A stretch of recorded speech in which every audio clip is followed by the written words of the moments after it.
নবী বলেন ওই ব্যক্তির কেমন যেন অজুই হয় নাই যে নাকি অজুর শুরুতে বিসমিল্লাহির রহমানির রহিম পড়েন। প্রত্যেক নামাজের সময় বাধ্যতামূলক মেসওয়াক করা লাগবে, এই হুকুম করে দিতেন। যে আমার মেয়ে আমাকে বলছে হাজ্জাজ ইবনে ইউসুফ যখন বসরার ক্ষমতায় আসে তখন আমাকে আল্লাহ তাআলা এত সন্তান দিছে যে আমার জীবদ্দশায় 120 জন সন্তান মারা গেছে, তাদেরকে দাফন করা হয়েছে। সুবহানাল্লাহ। কয়জন? 120 জন। 120 জন সন্তান আনাস নিজে দাফন করছে, মানে উনি তখনও মরে নাই, উনি তখনও জীবিত। ওনার 120 জন সন্তান বড় হইয়া বুড়া হইয়া সংসার কইরা মারা গেছে। তিনি আরো বলেন যে 120 জন তো মারা গেছে, এর চাইতে বেশি আরো জীবিত ছিল। তা আল্লাহ তাআলা তার সন্তানের মধ্যে কি বরকত দিয়েছে। তিনি আরো বলেন ইন্নী লামিন আকসারিল মালি বিল মাদিনা, আমি মদিনার মধ্যে রাসূল দোয়া করছে হে আল্লাহ আনাসের টাকা পয়সার মধ্যে বরকত দেন। এই দোয়ার কারণে আমি মদিনার মধ্যে সব চাইতে বেশি টাকা পয়সাওয়ালা ধনী ছিলাম। আর হায়াত কি পরিমাণ বাড়াইছে সেটা তো আমরা বুঝতেছি। আল্লাহ তার হায়াতেও বরকত দিছে, তার টাকা পয়সার মধ্যেও বরকত দিছে, এবং তার সন্তান সন্ততির মধ্যেও কি পরিমাণ বরকত দিছে। এটা হলো রাসূল সাল্লাল্লাহু আলাইহি ওয়াসাল্লামের খেদমত করা, রাসূলের দোয়ার বরকত। কোন আল্লাহওয়ালা মানুষ যখন কারো জন্য কোনো বিষয়ে দোয়া করে আর আল্লাহ যদি সেই দোয়াটা কবুল করে তাহলে সেই দোয়া বাস্তবায়িত হয়। এই আনাস ইবনে মালিক বলেন ইস্তিনজা করার আগে রাসূল সাল্লাল্লাহু আলাইহি ওয়াসাল্লাম বাম পায়ে ইস্তিনজাখানায় প্রবেশ করতেন আর এই দোয়াটা পড়তেন। বুখারী শরীফের 6322 নম্বর হাদিস। عن أنس بن مالك رضي الله تعالى عنه قال كان النبي صلى الله عليه وسلم إذا دخل الخلاء قال اللهم إني أعوذ بك من الخبث والخبائث। তিনি বলেন নবীজি বাথরুমে ঢোকার আগে এই দোয়াটা পড়া বাথরুমে ঢুকতেন। আল্লাহুম্মা, হে আল্লাহ, ইন্নী আউযু বিকা, আমি আপনার কাছে আশ্রয় চাই, মিনাল খুবুসি ওয়াল খাবাইস, সকল প্রকার অনিষ্টতাকারী জিন এবং শয়তানদের থেকে। যারা বাথরুমে থাকে এই দোয়াটা পড়া যদি আমি ঢুকি তাহলে আর জিন শয়তান আমাকে দেখতে পারে না, আমার কোনো ক্ষতি করতে পারে না। আর যদি এই দোয়া ছাড়া আমরা এই আমল ছাড়া ঢুকি তখন জিন শয়তান বাথরুমে থাকে, সে আমাদের দেখে, আমাদের সব কিছু দেখে ফেলে। রাসূল সাল্লাল্লাহু আলাইহি ওয়াসাল্লামের এটা সুন্নত, বাথরুমে ঢুকতে হবে বাম পাও দিয়ে। বাথরুম ভালো জায়গা না খারাপ জায়গা? খারাপ জায়গা, এই জন্য ডান পাও না বাম পাও? বাম পাও। আর দোয়া পরে ঢুকতে হবে, মাথা ঢাইকা ঢুকতে হবে। বাথরুমে যাওয়ার পর রাসূল সাল্লাল্লাহু আলাইহি ওয়াসাল্লামের 2 নম্বর সুন্নত, বাম হাতে ইস্তিনজা করতে হবে, বাম হাত দিয়া পানি ব্যবহার করতে হবে, টিস্যু ব্যবহার করতে হবে, সব করতে হবে। ডান হাত ব্যবহার করা যাবে না। দলিল বুখারী শরীফের 1 নম্বর খণ্ড 154 নম্বর হাদিস। রাসূল সাল্লাল্লাহু আলাইহি ওয়াসাল্লাম বলেন ইযা বালা আহাদুকুম ফালা ইয়ামসাহ যাকারাহু বিয়ামিনিহি ওয়ালা ইস্তানজি বিয়ামিনিহি। নবী বলেন তোমরা যখন পেশাব পায়খানা করো তুমি তোমার ডান হাত দিয়া তোমার লজ্জাস্থান স্পর্শ করো না, এবং ডান হাত দিয়া ইস্তেঞ্জা করো না, পানি ব্যবহার করো না। পেশাব করার পরে পায়খানা করার পরে যে পানি ব্যবহার করো ডান হাত দিয়ে এটা করো না, এটা বাম হাত দিয়ে করতে হবে। এটা রাসূল সাল্লাল্লাহু আলাইহি ওয়াসাল্লামের 2 নম্বর সুন্নত, বাম হাত ব্যবহার করতে হবে, ডান হাত ব্যবহার করা যাবে। 3 নম্বর সুন্নত, রাসূল সাল্লাল্লাহু আলাইহি ওয়াসাল্লামের সুন্নত, বাথরুম করার পর 3টা ঢিলা ব্যবহার করতে হবে। 3টা টিস্যু বা 3টা মাটির টুকরা বা 3টা কিছু, যেটা আমরা ব্যবহার করি, টিস্যুই ব্যবহার করি আমরা। বাথরুম যদি করি 3টা ব্যবহার করতে হবে। দলিল বুখারী শরীফের 156 নম্বর হাদিস। হযরত আব্দুল্লাহ ইবনে মাসউদ রাদিয়াল্লাহু তাআলা আনহু বলেন عن ابن مسعود رضي الله تعالى عنه قال أتى النبي صلى الله عليه وسلم الغائط فأمرني أن آتيه بثلاثة أحجار। আব্দুল্লাহ ইবনে মাসউদ বলেন নবীজি বাথরুমে ঢুকছে, বাথরুমে ঢোকার আগে আমারে বলছে আব্দুল্লাহ আমার জন্য 3টা ঢিলা নিয়ে আস। আহজার হাজারুন এর বহু বচন, অর্থ হলো পাথর। সালাসা মানে 3, 3টা পাথর আনো। তিনটা আনো, তিনটা দিয়া আমি ঢিলা ব্যবহার করব, একটাও হবে না, দুইটাও হবে না, তিনটা লাগবে। রাসূল তিনটার আদেশ করছেন। আরেক হাদিসের মধ্যে আসছে, বুখারী শরীফের 161 নম্বর হাদিস, নবীজি বলেন, মান তাওয়াজ্জা ফালিয়াস্তানসিক ওয়া মান ইস্তাজমারা ফালিয়ুতি। যে ব্যক্তি ওযু করে সে যেন ওযুর সময় নাক ঝাইরা নাক পরিষ্কার করে, আর যে ব্যক্তি ঢিলা ব্যবহার করে সে যেন বেজোর সংখ্যায় ঢিলা ব্যবহার করে। বেজোর, যদি তিনটায় না হয় তাহলে চারটা না পাঁচটা, পাঁচটায় না হয় তো সাতটা, সাতটায় না হয় তো কয়টা, নয়টা। নবীজির এটা সুন্নত, নবীজি শিখাই দিয়ে গেছেন। ঢিলা ব্যবহার করতে হবে তিনটা, প্রথমে সামনে থেকে পিছনে, এরপরে পিছন দিক থেকে সামনে, এরপর আবার সামনের থেকে পিছনে বাথরুম করার পর। আর যদি পেশাব করি তাহলে ঢিলা একটা, তাও বেজোর। নাকি একটা কি জোর না বেজোর? বেজোর। রাসূল সাল্লাল্লাহু আলাইহি ওয়াসাল্লামের সুন্নত। 4 নম্বর সুন্নত, পেশাব বা পায়খানা করার সময় পশ্চিম দিকে ফিরা অথবা পশ্চিম দিকে পিঠ দিয়া পেশাবও করা যাবে না, পায়খানাও করা যাবে না। হাদিসের মধ্যে আসছে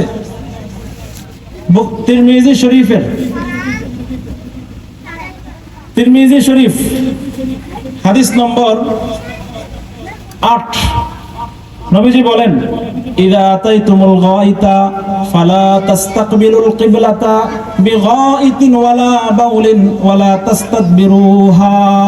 নবী বলেন, তোমরা যখন পেশাব পায়খানা করতে যাও তখন পশ্চিম দিকে ফিরা, কিবলার দিকে ফিরা পেশাব পায়খানা করো না, আবার কিবলার দিকে পিঠ দিয়া, পশ্চিম দিকে পিঠ দিয়েও পেশাব পায়খানা করো না।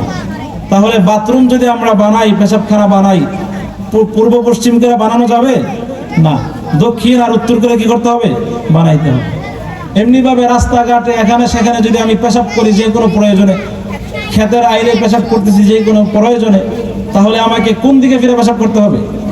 উত্তর দক্ষিণ। কোন দিক? উত্তর দক্ষিণ। পশ্চিম বা পূর্ব দিকে ফিরা পেশাব করা যাবে না। রাসূল সাল্লাল্লাহু আলাইহি ওয়াসাল্লাম নিষেধ করছেন। ইস্তেনজার আরেকটা সুন্নত হলো কখনো কোনো অবস্থাতে দাঁড়িয়ে পেশাব না করা। দাঁড়িয়ে পেশাব করা এটা সুন্নতের খেলাফ, আদবের খেলাফ, ইসলামী বিধানের খেলাফ। রাসূল সাল্লাল্লাহু আলাইহি ওয়াসাল্লাম বলেন, তিরমিজি শরীফের 12 নম্বর হাদিস, তাহারত অধ্যায়, নবী এই হাদিসটা বর্ণনা করেছে হযরত ওমর রাদিয়াল্লাহু তাআলা আনহু। তিনি বলেন, আন ওমর ইবনুল খাত্তাব রাদিয়াল্লাহু তাআলা আনহু রাআনি নবী সাল্লাল্লাহু আলাইহি ওয়াসাল্লাম আবুলু কাইমান ফাআমারানি ইয়া ওমর লা তাবুল কাইমা। ওমর বলেন, ইসলামের শুরু যুগে আমি একবার দাঁড়ায় পেশাব করতেছিলাম, দাঁড়ায় পেশাব করতেছি। ওমর ইবনুল খাত্তাব বলেন, ওমর তখন ইসলামের শুরু যুগ, তখনও দাঁড়ায় পেশাব করা যে সমস্যা, ক্ষতি, এটা যে ভালো না, তখনও জানানো হয় নাই। ওমর ইবনুল খাত্তাব বলেন, আমি দাঁড়ায় পেশাব করতেছিলাম, রাসূল সাল্লাল্লাহু আলাইহি ওয়াসাল্লাম আমাকে দেখলেন, আমাকে দেখা বললেন, ইয়া ওমর, হে ওমর, লা তাবুল কাইমান, তুমি দাঁড়ায় পেশাব করো না। ফামা বলতু কাইমান বাদু। ওমর বলেন, এরপর থেকে সারা জীবন আমি আর কখনো দাঁড়ায় পেশাব করি নাই। এই জন্য দাঁড়ায়া কখনোই পেশাব করা যাবে না। আমাদের যুবক ভাইয়েরা এমন প্যান্ট পরে, যেই প্যান্ট পইরা বইসা পেশাব করা যায় না, বসাই যায় না, পেশাব করবো কিভাবে? না পাইরা বাধ্য হইয়া পেশাব কিভাবে করে? দাঁড়ায়া করে। দাঁড়ায়া পেশাব করা এটা সম্পূর্ণ নাজায়েজ এবং হারাম, এটা করা যাবে না। ইসলামের বিধান, একজন মুসলমান মাত্রই সে বইসা পেশাব করবে, যে অবস্থাতেই থাকুক, যে পরিস্থিতিতেই থাকুক, বইসা পেশাব করতে হবে। বইসা, দাঁড়ায়া কোনো অবস্থাতে পেশাব করা যাবে না। যদি কাউকে দাঁড়ায় পেশাব করতে দেখেন, সাথে সাথে তাকে নিষেধ করে দিতে হবে। নবীজি যেমন নিষেধ করছে, ইয়া ওমর লা তাবুল কাইমান, হে ওমর দাঁড়ায় পেশাব করো না। মুহতারাম হাজিরিন, ইস্তেনজার সুন্নত সমূহের মধ্যে আরেকটা সুন্নত হলো গোসলখানায় পেশাব না করা। গোসলখানায় পেশাব করা সম্পূর্ণ নিষেধ। অনেক মা বোনেরা গোসলখানা, অনেক আমাদের না জানার কারণে, না বুঝার কারণে বা কোনো জরুরতের কারণে অনেকে গোসলখানায় পেশাব করে, এটা সম্পূর্ণ নিষেধ। এর দ্বারা ওয়াসওয়াসা সৃষ্টি হয়, মনের মধ্যে ওয়াসওয়াসা সৃষ্টি হয়। হাদিসের মধ্যে আসছে, হযরত আব্দুল্লাহ ইবনে মুগাফফাল বলেন, তিরমিজি শরীফ 1 নম্বর খণ্ড 21 নম্বর হাদিস, তিনি বলেন, عن ابن مغفل رضي الله تعالى عنه قال أن النبي صلى الله عليه وسلم نهى أن يبول الرجل في مستحمه وقال إن عامة الوسواس منه. আব্দুল্লাহ ইবনে মুগাফফাল বলেন, রাসূল সাল্লাল্লাহু আলাইহি ওয়াসাল্লাম গোসলখানায় পেশাব করতে নিষেধ করছেন এবং তিনি বলছেন অধিকাংশ মনের ওয়াসওয়াসা গোসলখানায় পেশাব করার কারণে হয়। গোসলখানায় পেশাব করার কারণে অধিকাংশ মনের মধ্যে ওয়াসওয়াসা সৃষ্টি হয়। মুহতারাম হাজিরিন, ইস্তেনজার সুন্নত সমূহের মধ্যে আরেকটা হলো, নবীজির আরেকটা বিধান হলো পুকুরে অথবা আবদ্ধ পানিতে পেশাব না করা। পুকুরে আমরা গোসল করতে যাই, পুকুরে পেশাব করা যাবে না। আবদ্ধ পানিতে হাউজে গোসল করতে যাই, ওইখানে পেশাব করা যাবে না। রাসূল সাল্লাল্লাহু আলাইহি ওয়াসাল্লাম নিষেধ করেছেন। বুখারী শরীফের 1 নম্বর খণ্ডের 239 নম্বর হাদিস, রাসূল সাল্লাল্লাহু আলাইহি ওয়াসাল্লাম বলেন, লা ইয়াবুলান্না আহাদুকুম ফিল মা'id দাইমিল্লাযী লা ইয়াজরি ফিহি সুম্মা ইয়াগতাসিলু ফিহি। নবী বলেন, লা ইয়াবুলান্না আহাদুকুম, তোমাদের কেউ যেন কোনো অবস্থাতেই আবদ্ধ পানিতে, পুকুরে যেই পানি জমে থাকে এই জায়গায় কখনো পেশাব না করে, সেখানে পেশাব কইরা আবার সে ওইখানেই গোসল করতে যায়, এই কাজ যেন কেউ না করে। পুকুরে পেশাব করি না, আছে না নাই? কি বলেন? পুকুরে পেশাব করে, যেখানে গোসল করে ওইখানেই পেশাব করে, এরকম আসেনি? আছে? আচ্ছা, যদি থাকে তাহলে এটা ছেড়ে দিতে হবে। রাসূল সাল্লাল্লাহু আলাইহি ওয়াসাল্লাম নিষেধ করছেন, তোমাদের কেউ যেন কোনো অবস্থাতেই পুকুরে আবদ্ধ পানিতে পেশাব না করে। মুহতারাম হাজিরিন, রাসূল সাল্লাল্লাহু আলাইহি ওয়াসাল্লাম ওযুর ক্ষেত্রে কোন কোন সুন্নত আমাদের জন্য রেখে গেছেন। আমরা 5 ওয়াক্ত নামাজে ওযু করি, ওযুর ক্ষেত্রে নবীজির সুন্নত 1 নম্বর সুন্নত হলো ওযু করার আগে ভালোভাবে মেসওয়াক করা। মেসওয়াক করা, মেসওয়াক, মেসওয়াক রাসূল সাল্লাল্লাহু আলাইহি ওয়াসাল্লামের সুন্নত। এই যে মেসওয়াক, এই মেসওয়াক করা, মেসওয়াক সব সময় সাথে রাখা রাসূল সাল্লাল্লাহু আলাইহি ওয়াসাল্লামের সুন্নত। হাদিসের মধ্যে আসছে, বুখারী শরীফের 1 নম্বর খণ্ডের 887 নম্বর হাদিস, নবীজি বলেন, লাউলা নাশুক্কা আলা উম্মতি লা আমারতুহুম বিসওয়াকি মা কুল্লি সালাতিন। নবী বলেন, আমি যদি আমার উম্মতের জন্য কষ্টকর মনে না করতাম, কঠিন হয়ে যাইব এটা মনে না করতাম, তাহলে আমি আমার উম্মতকে প্রত্যেক নামাজের সময় বাধ্যতামূলক মেসওয়াক করা লাগবে এই হুকুম করে দিতাম, এই বিধান করে দিতাম যে নামাজের আগে মেসওয়াক করতেই হবে, নাহলে নামাজ হবে না।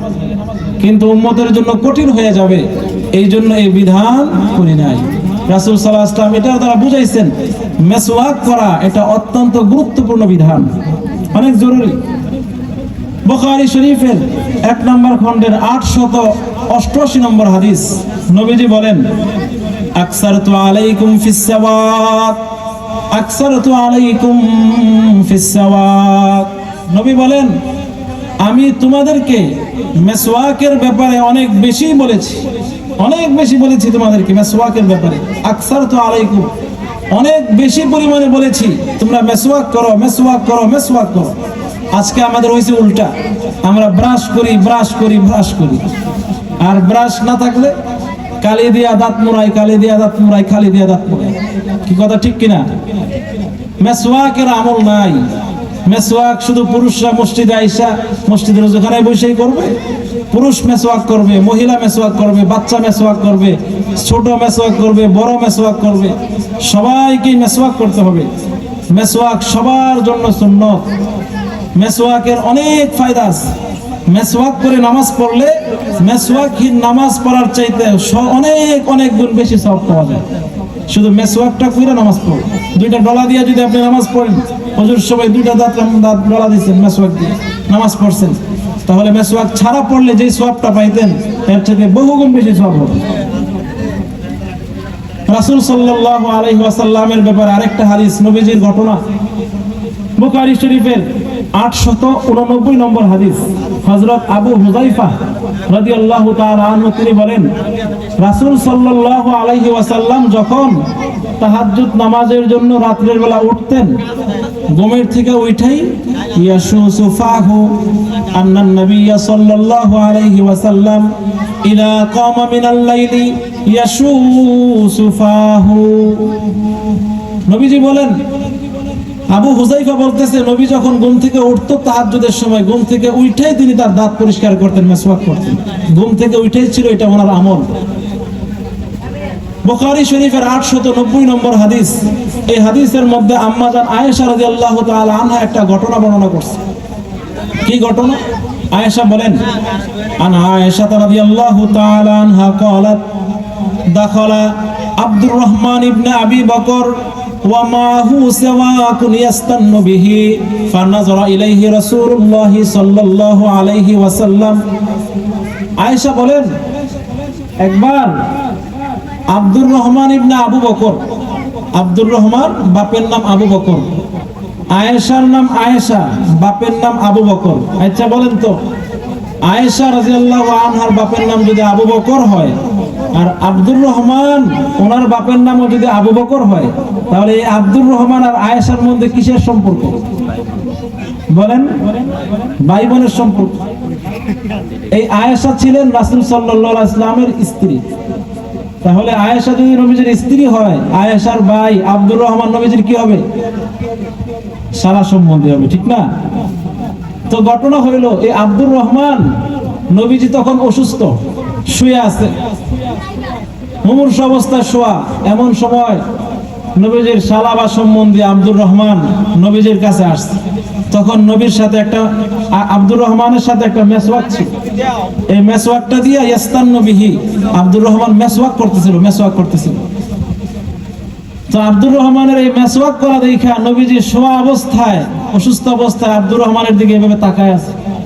এই যে শুয়া রইছে, শুয়া আব্দুর রহমানের দিকে তাকায় আছে, তার মেসওয়াকটার দিকে, তার মেসওয়াকের দিকে নবীজি তাকায় আছে। ভাবটা এমন, যদি আমি এখন মেসওয়াক করতে পারতাম। তখন আয়েশা রাদিয়াল্লাহু তাআলা আনহা আব্দুর রহমানকে বলেন, আব্দুর রহমান, তোমার মেসওয়াকটা আমারে দাও। মেসওয়াকটা নিছে, মেসওয়াকটা নিয়ে আব্দুর রহমান যেটা দিয়ে মেসওয়াক করছে ওই অংশটা কাইটা ফেলছে, কাইটা এরপরে বাকি অংশটা কামড়াইছে, আয়েশা নিজে কামড়াইছে, কামড়ায় নরম করছে, নরম কইরা নবীজিকে দিছে। এরপরে নবীজি নিজে ওইটা দিয়ে মেসওয়াক করছে। বলেন সুবহানাল্লাহ। কি ছিল এই মেসওয়াক? রাসূল সাল্লাল্লাহু আলাইহি ওয়াসাল্লামের সুন্নাত। এটা নবীজির সুন্নাত। নবীজির সুন্নাত এটা কেউ ভালো মনে করুক আর খারাপ মনে করুক, আমাদের মানতে কোনো সমস্যা আছে? কেউ যদি নবীজির সুন্নতকে অপছন্দ করে, আমরা কি ছেড়ে দিব? নবীর সুন্নতকে কারো ভালো না লাগলে আমরা কি সেটাকে ছেড়ে দিব? না। কার ভালো লাগলো আর কার খারাপ লাগলো এটা দেখে আমরা নবীর সুন্নতের উপর আমল করতে পারবো না। কথা বলেন ঠিক কিনা? নবীজির সুন্নতকে কে পছন্দ করলো আর কে পছন্দ করলো না, নবীজির সুন্নত কার ভালো লাগে, কার মন মতো হয় আর কার মন মতো হয় না, নবীজির সুন্নত মেসওয়াক করা এটা কারো পছন্দ হোক বা না হোক, নবীজির সুন্নত পাগড়ি পরা এটা কারো পছন্দ হোক বা না হোক, নবীজির সুন্নত বাবরি চুল রাখা এটা কারো পছন্দ হোক বা না হোক, নবীজির সুন্নত জুব্বা পরা, পাঞ্জাবি পরা, প্যান্ট শার্ট না পরা এটা কারো পছন্দ হোক বা না হোক, নবীজির সুন্নত হলো বিবাহের সময় খরচপাতি কম কম করা এটা কারো পছন্দ হোক বা না হোক, নবীজির সুন্নত হলো বিবাহের সময় মেয়ের পক্ষ থেকে যৌতুক আদায় না করা এটা কারো পছন্দ হোক বা না হোক, নবীজির সুন্নত হলো সব সময় হাস্যোজ্জ্বল থাকা, নবীজির সুন্নত হলো সব সময় হকের কথা বলা, নবীজির সুন্নত হলো সব সময় সত্যের পক্ষে থাকা, নবীজির সুন্নত হলো সব সময় বাতিলের বিপক্ষে থাকা, নবীজির সুন্নত হলো কোন অন্যায় দেখলে, অপরাধ দেখলে সেটার বিরোধিতা করা। এটা কারো পছন্দ হোক বা না হোক আমরা সেটা করতেই থাকবো। কথা বলেন ঠিক কিনা? মুহতারাম হাজিরিন, রাসূল সাল্লাল্লাহু আলাইহি ওয়াসাল্লামের ওযু করার সময় আরেকটা সুন্নত হলো ওযু করার পূর্বে বিসমিল্লাহ বলে ওযু শুরু করা। তিরমিজি শরীফের 1 নম্বর খণ্ডের 25 নম্বর হাদিস।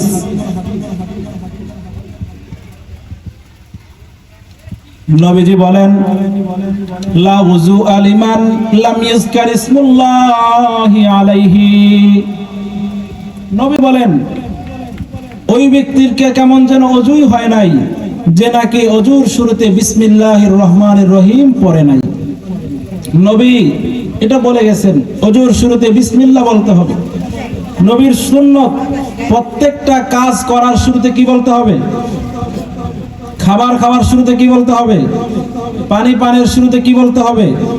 বিসমিল্লাহ। মসজিদে ঢোকার শুরুতে কি বলতে হবে? বিসমিল্লাহ। ঘরে ঢোকার শুরুতে কি বলতে হবে? বিসমিল্লাহ। এটা হলো রাসূল সাল্লাল্লাহু আলাইহি ওয়াসাল্লামের সুন্নত। নবীজির সুন্নত এটা, ওযুর শুরুতে বিসমিল্লাহ বলা। নবীজির আরেকটা সুন্নত, ওযুর সময় প্রত্যেকটা অঙ্গ প্রত্যঙ্গ 3 বার করে ধৌত করা। বুখারী শরীফের 1 নম্বর খণ্ডের 159 নম্বর হাদিস। হযরত উসমান রাদিয়াল্লাহু তাআলা আনহুর গোলাম হুমরান মাওলা উসমান, তিনি বলেন, একবার উসমান রাদিয়াল্লাহু তাআলা আনহু তিনি সবার সামনে এক জগ পানি আনাইছেন। পানি বলছে, আমার জন্য একটু পানি আনো। এক জগ পানি আনছে। আনার পরে তিনি বিসমিল্লাহ বইলা ওই পানিটা নিয়ে 3 বার এই হাতটা ধুইছে। এরপরে 3 বার কুলি করছে। এরপরে 3 বার নাকে পানি দিছে। এরপরে 3 বার মুখ ধৌত করছে। এরপরে 3 বার ডান হাত ধুইছে। এরপরে 3 বার বাম হাত ধৌত করছে। এরপরে মাথা মাসে কইরা, কান মাসে কইরা, গর্দান মাসে কইরা 3 বার ডান পাও ধুইছে। এরপরে 3 বার বাম পাও দিছে। এটা দোয়ার পরে উসমান রাদিয়াল্লাহু তাআলা আনহু বলতেছে যে আমি আমার নবীজিকে এই কাজ করতে দেখছি। এই কাজটা নবীজি কইরা, এভাবে ওযু কইরা নবী বলছে, মান তাওয়াজ্জা নাহওয়া উযুই হাযা সুম্মা সাল্লা রাকাতাইনি লাম ইউহদিস ফীহিমা গুফিরা লাহু মা তাকদ্দামা মিন যামবিহি। নবী বলছে, কেউ যদি আমার এইভাবে ওযু করার মতো ওযু করে, এই ওযুটা কইরা সে যদি 2 রাকাত নামাজ পড়ে এবং এই 2 রাকাত নামাজ আর ওযুর মাঝে সে কোনো ধরনের কথাবার্তা কিছু বলে নাই, এভাবে যদি সে 2 রাকাত নামাজ পড়ে, তাহলে গুফিরা লাহু মা তাকদ্দামা মিন যামবি, আল্লাহ তাআলা তার পূর্বের সমস্ত গুনাহ ক্ষমা করে দেন। তাহলে 3 বার করে প্রত্যেকটা অঙ্গ ধৌত করা, এটাও নবীজির সুন্নত। 4 নম্বর সুন্নত, ওযুর শেষে দোয়া পাঠ করা। তিরমিজি শরীফের 55 নম্বর হাদিস। নবীজি বলেন, মান তাওয়াজ্জা ফা আহসানাল ওযুআ সুম্মা ক্বালা আশহাদু আল্লা ইলাহা ইল্লাল্লাহু ওয়াহদাহু লা শারীকা লাহ ওয়া আশহাদু আন্না মুহাম্মাদান আবদুহু ওয়া রাসূলুহু আল্লাহুম্মা জাআলনি মিনাত তাওয়াবিন ওয়াজআলনি মিনাল মুতাতাহহিরিন ফুতিহাত লাহু সামানিয়াতু আবওয়াবিন মিনাল জান্নাহ ইয়াদখুলু মিন আইয়িহিমা শাআ। নবী বলেন, কেউ যদি ওযু করে এবং উত্তমভাবে ওযু করে, ওযু করার পরে সে এভাবে দোয়াটা পড়ে, আশহাদু আল্লা ইলাহা ইল্লাল্লাহ ওয়া আশহাদু আন্না মুহাম্মাদান আবদুহু ওয়া রাসূলুহু আল্লাহুম্মা জাআলনি মিনাত তাওয়াবিন ওয়া জাআলনি মিনাল মুতাতাহহিরিন। এই দোয়াটা যদি ওযু শেষ করে পড়ে, তাহলে তার জন্য জান্নাতের 8টা দরজা একসাথে খুলে দেওয়া হয়। সে যেই দরজা দিয়ে ইচ্ছা জান্নাতে প্রবেশ করতে পারবে। মুহতারাম হাজিরিন, এটা হলো ওযুর নবীজির আরেকটা সুন্নত। এরপর নবীজির আরেকটা সুন্নত, ওযু থাকার পরেও নামাজের সময় ওযু করা। ওযু আছে, এরপরেও নতুন আরেকটা ওযু করা। বুখারী শরীফের 1 নম্বর খণ্ডের 214 নম্বর হাদিস। এই হাদিসটাও বর্ণনা করছে আনাস ইবনে মালিক, নবীর খাদেম। তিনি বলেন, আন আনাস ইবনে মালিক রাদিয়াল্লাহু তাআলা আনহু قال তাওয়াজ্জা আন-নবী সাল্লাল্লাহু আলাইহি ওয়াসাল্লাম ইনদা কুল্লি সালাত। তিনি বলেন, নবীজি যখনই নামাজের সময় হইতো, নামাজে আসতেন, তখনই ওযু করতেন। তাহিরান আও গায়রু তাহিরিন, চাই নবীজির ওযু থাকুক অথবা না থাকুক, নবীজি নামাজ সময় হইলেই কি করতেন? ওযু করতেন। নতুন ওযু কইরা নামাজ পড়তেন। নবীজির আরেকটা সুন্নত, পানি অপচয় কম করা, পানি অল্প পানি দিয়ে ওযু করা। হাদিসের মধ্যে আসছে, এই যে একটা বোতল দেখেন আমার সামনে, কতটুকু পানি আছে? 50-500 গ্রাম, আধা কেজি, আধা লিটার। এতটুকু পানি দিয়ে আমরা কেউ ওযু করছি? এতটুক পানি দিয়ে আমরা ওযু করতে পারবো? এতটুক পানিতে আমাদের ডান পাও ধুইতে কি খরচ হয় নাকি? কথা মিথ্যা কইছি আমি? ডান পাওটা ধুইতে কি লাগে? হাফ লিটার পানি লাগে। দেখেন হাদিসের মধ্যে কি আসছে, বুখারী শরীফের 201 নম্বর হাদিস। এই হাদিসটাও আনাস ইবনে মালিক বর্ণনা করেছেন। তিনি বলেন, কানান নবী সাল্লাল্লাহু আলাইহি ওয়াসাল্লাম ইয়াগতাসিলু বিস-সা'i ইলা 5 আমদাদ ওয়া ইয়াতাওয়াজ্জাউ বিল মুদ্দি। তিনি বলেন, আনাস ইবনে মালিক বলতেছেন, নবীজি গোসল করতেন 100 পানি দিয়ে। 100 থেকে 5 মুদ পানি। 100 হলো 4 মুদ, 4 পোয়া 1 কেজি হয়। আরবি ভাষা মুদ, 4 মুদে 100 হয়। 100 পানি দিয়ে গোসল করতেন। 100 পানি বলা হয় 3 লিটার 270 গ্রাম। 3 লিটার 270 গ্রাম এতটুকু পানি দিয়ে গোসল করতেন। ওয়া তাওয়াজ্জাউ বিল মুদ্দি, আর ওযু করতেন 1 মুদ পানি দিয়া। 1 মুদ এই 500-600 গ্রাম পানি। হাফ লিটারের থেকে একটু বেশি পানি, 1 লিটারের কম, এতটুকু পানি দিয়ে রাসূল সাল্লাল্লাহু আলাইহি ওয়াসাল্লাম ওযু করতেন। এজন্য পানির অপচয় করা যাবে না। আমরা মসজিদে আইসা কলটা যে সারছি তো সারছি, কলটার বন্ধ করি, স্পিডে কল থেকে পানি পড়তেছে, মাথা মাসে করি, তখনও পানি পড়ে। পানি অপচয় করা যাবে না।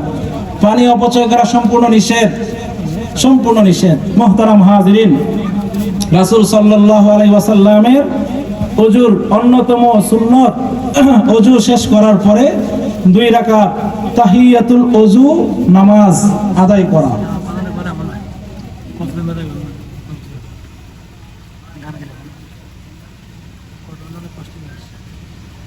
আমরা একটু জিকির করি, লা ইলাহা ইল্লাল্লাহ, লা ইলাহা ইল্লাল্লাহ, ইলাহা ইল্লাল্লাহ।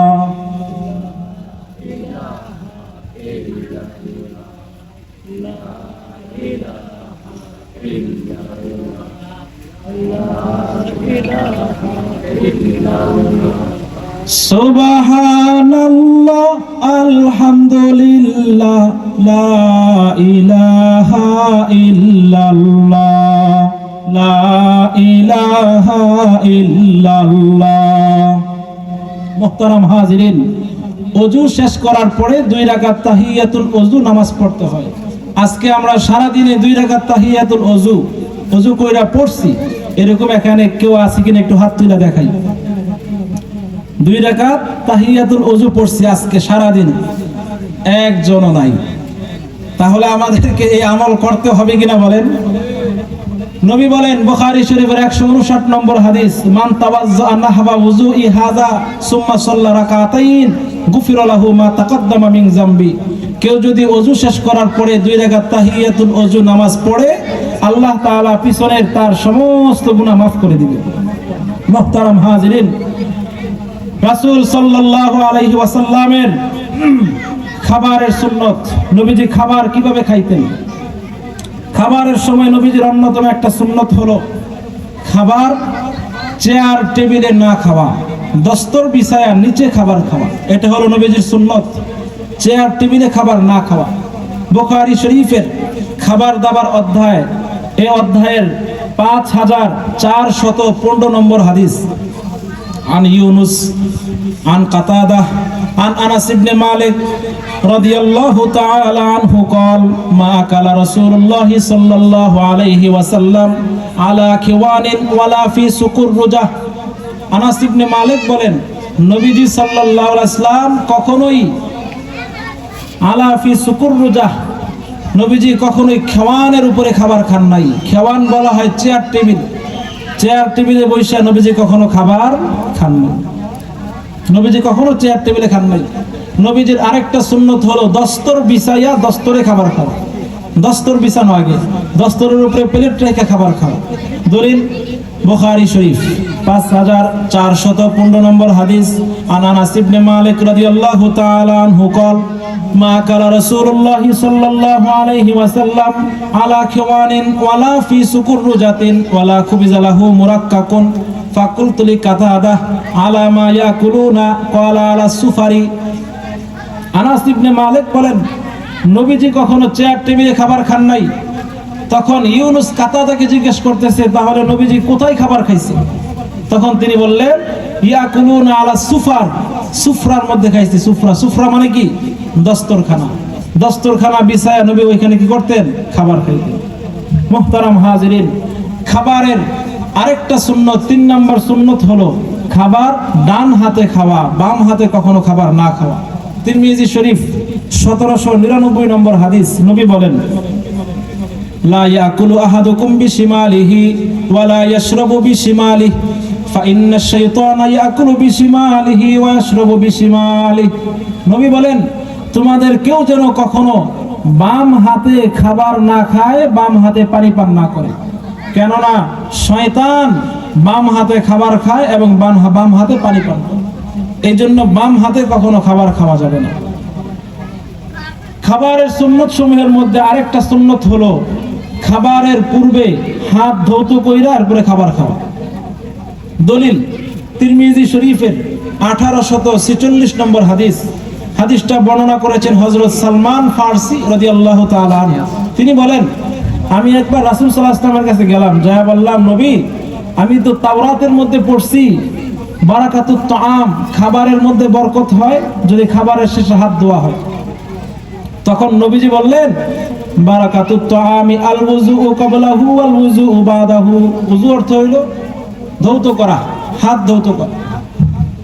তখন নবী বললেন, খাবারের বরকত খাবারের আগেও হাত ধৌত করা, খাবারের পরেও হাত ধৌত করা। তাহলে খাবারের আগে হাত ধুইয়া তারপরে খাবার খাইতে হবে, এটা নবীজির সুন্নত। আমি কাজ করে আইছি, হাত মুখ ধুইয়া নামাজ পড়ে আসছি, এরপরেও যদি আমি হাতটা ধুইয়াই খাই তাহলে আমি সুন্নতের উপর আমল করলাম। হাতে ময়লা থাকুক অথবা নাই থাকুক, খাবারের শুরুতে আমরা কি করব? হাত ধৌত করব। মুহতারাম হাজিরিন, নবীজির আরেকটা সুন্নত হলো খাবার সব সময় বৈশা বৈশা খাওয়া, কখনো কোনো কিছু দাঁড়ায় দাঁড়ায় না খাওয়া। হাদিসের মধ্যে আসছে তিরমিজি শরীফের 1879 নম্বর হাদিস। এই হাদিসটা বর্ণনা করেছেন হযরত আনাস ইবনে মালিক, নবীজির খাদেম। তিনি বলেন, আন্নান নবী সাল্লাল্লাহু আলাইহি ওয়াসাল্লাম নাহা আইয়াশরাবার রাজুলু কাইমান ফাকিলা আল আকলু ক্বালা যাকা আশাদ্দু। তিনি বলেন, রাসূল সাল্লাল্লাহু আলাইহি ওয়াসাল্লাম দাঁড়ায়া দাঁড়ায়া পানি পান করতে নিষেধ করছে। তখন সাহাবীরা জিজ্ঞেস করলো, হে নবী, দাঁড়ায়া দাঁড়ায়া খাওয়া যাবে কিনা? তখন তিনি বললেন, ওই আনাস ইবনে মালিককে জিজ্ঞেস করছে। তখন তিনি বললেন, যাকা আশাদ্দু, দাঁড়ায়া পানি পান করতেই তো রাসূল নিষেধ করছে, সুতরাং খাওয়া কি জায়েজ হবে? খাওয়া তো এর আগে কি নিষেধ। মুহতারাম হাজিরিন, এরপরে নবীজির আরেকটা সুন্নত হলো কখনো খাবারের দোষ না ধরা। খাবারের দোষ ধরার ক্ষেত্রে আমরা সবার আগে আছি। খাবারের মধ্যে লবণ কম হইলো কেন, বেশি হইলো কেন, খাবারটা এমন হইলো কেন, মজা হইলো না তো। গরুর গোস আনলাম, এমনি গরুর গোস রান্না করে 800 টাকা কেজি গোস, বউরে বিভিন্ন রকমের কথাবার্তা আমরা বলতে থাকি। নবীজি তার সারা জীবনে কখনোই খাবারের দোষ ধরেন। বুখারী শরীফ 1 নম্বর খণ্ড 3563 নম্বর হাদিস। হাদিসটা বর্ণনা করেছে হযরত আবু সাঈদ খুদরি রাদিয়াল্লাহু তাআলা আনহু। তিনি বলেন, মা আবান নবী সাল্লাল্লাহু আলাইহি ওয়াসাল্লাম তুআমান কাত্তু ইন ইশতাহাহু আকালাহু ওয়া ইন কারিহাহু তারাকাহু। তিনি বলেন, রাসূল সাল্লাল্লাহু আলাইহি ওয়াসাল্লাম তার সারা জীবনে কখনোই খাবারের দোষ ধরেন নাই। যদি খাবার ভালো লাগতো খাবার খাইতেন, যদি কখনো এমন হইতো খাবার খাওয়া সম্ভব না, সমস্যা হয়েছে খাবারে, তাহলে তিনি খাবার না খায়া থাকতেন, খাবারটা খাইতেন না। কিন্তু কখনো খাবারের দোষ নবীজি কি করেন নাই? ধরেন নাই। মুহতারাম হাজিরিন, রাসূল সাল্লাল্লাহু আলাইহি ওয়াসাল্লামের খাবারের আরেকটা সুন্নত হলো খাবার শুরু করতে হবে বিসমিল্লাহির রহমানির রহিম বলে। খাবার বিসমিল্লাহ বলে শুরু করতে হবে। বুখারী শরীফের মধ্যে ঘটনা আসছে, এক সাহাবী, তার নাম হলো উমর ইবনে আবি সালামা। ঘটনাটা বুখারীর 2য় খণ্ডে খাবার দাবার অধ্যায়ের 5376 নম্বর হাদিস। এখানে আসছে, উমর ইবনে সালামা বলেন, কুনতু গোলামান ফি হিজরি রাসূলিল্লাহি সাল্লাল্লাহু আলাইহি ওয়াসাল্লাম। তিনি বলেন, একবার আমি নবীজির কোলে বসা, আমি তখন ছোট ছিলাম, নবীজির কোলে বসে খাইতেছি, সামনে প্লেটে খাবার, নবীও খায় আমিও খাই। ওয়া কানাত ইয়াদি তাতিশু ফিস সাফহাতি, আমি আমার হাত দিয়া একবার এদিকে একবার ওইদিকে একবার এদিকে, প্লেট ছিল বড়, চতুর্দিক থেকে নিয়ে নিয়ে নিয়ে নিয়ে খাইতেছি। আমি ছোট ছিলাম, কোলে ছিলাম নবীজির। নবীজি তখন বললেন, ইয়া গোলাম সাম্মিল্লাহ ওয়া কুল বিয়ামিনিক, হে গোলাম, হে ছেলে, তুমি আল্লাহর নাম নিয়ে বিসমিল্লাহ বইলা খাবার শুরু করো। ওয়া কুল বিয়ামিনিক, ডান হাতে খাবার খাও। ওয়া কুল মিম্মা ইয়ালিক, এবং তোমার সামনে থেকে খাও, তোমার সামনে যে খাবারটা আছে ওইখান থেকে খাও। ওমর ইবনে আবি সালামা বলেন, এই যে নবীজি আমাকে বলছে, হে ছেলে ডাইন হাতে খাও, বিসমিল্লাহ বইলা খাও, এরপর থেকে মৃত্যু পর্যন্ত আমার নিয়ম ছিল আমি এভাবেই খাবার খাইতাম। বিসমিল্লাহ বইলা খাবার শুরু করতে হবে, এটা নবীজির একটা অন্যতম সুন্নত।